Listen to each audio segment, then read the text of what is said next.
Hey all, welcome back to my channel Lucky. Please do like, share and subscribe my channel.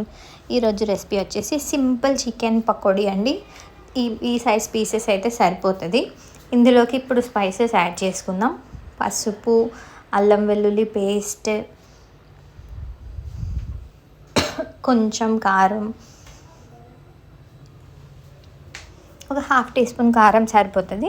And also కొంచెం half tea spoon salt. కారం ఏం చేసినాం, salt కూడా అంత వేసుకుంటే సరిపోతుంది. ఎందుకంటే అల్లం వెల్లుల్లి పేస్ట్లో ఆల్రెడీ ఉంటుంది కాబట్టి.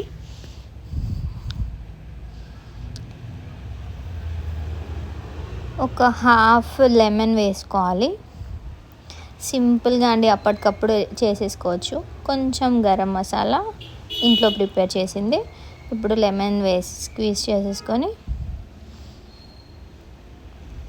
ఒక 1 టీ స్పూన్ అనుకోండి లెమన్ జ్యూస్ వేసుకున్న తర్వాతకి కొంచెం ఆయిల్ వేసేసి 2 టేబుల్ స్పూన్ కార్న్ఫ్లోర్. మరీ ఎక్కువ కాదండి, జస్ట్ ఫర్ కోటింగ్ అంతే, డీప్ ఫ్రై కాబట్టి. మంచిగా కలిపేసుకొని ఒక 10 నిమిషాలు పక్కకు పెడితే సరిపోతుందండి. ఆయిల్ హీట్ అయ్యేలోపు మనకి ఇది మ్యారినేట్ అయిపోతుంది. ఇలా ఒక 10 మినిట్స్ నేను పక్కకు పెడుతున్నాను. ముక్కకు మంచిగా అన్ని మసాలా పడతాయి.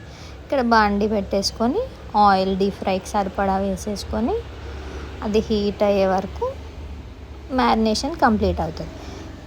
చాలా బాగుంటుందండి టేస్ట్. ఇంకా ఒక 10 మినిట్స్ తర్వాత ఇలా అయిందండి. నేను ఫ్రిడ్జ్లో ఏం పెట్టలేదు, జస్ట్ పక్కన పెట్టేసినాను అట్లే. ఇప్పుడు ఆయిల్ హీట్ అయిందా లేదా ఒకసారి చూసేసుకొని ఇంకొకటిగా వేసుకోవాలి. అన్నీ ఒకసారి వేసేస్తే అతుక్కుపోతాయి.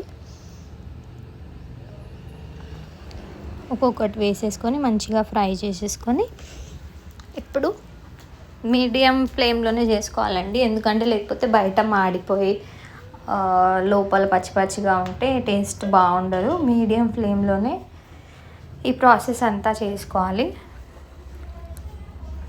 ఇలా ఈ కలర్ వచ్చే వరకు.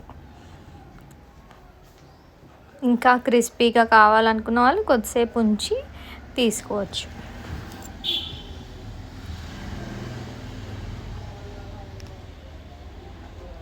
చూసారా, యమ్మీ చికెన్ పకోడీ రెడీ అయిపోయిందండి. ఇది 2 బ్యాచెస్ వైజ్ వేసుకున్నాను నేను.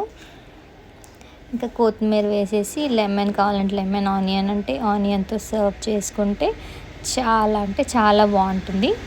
ఖచ్చితంగా ట్రై చేసి కమెంట్ చేయండి. Thanks for watching.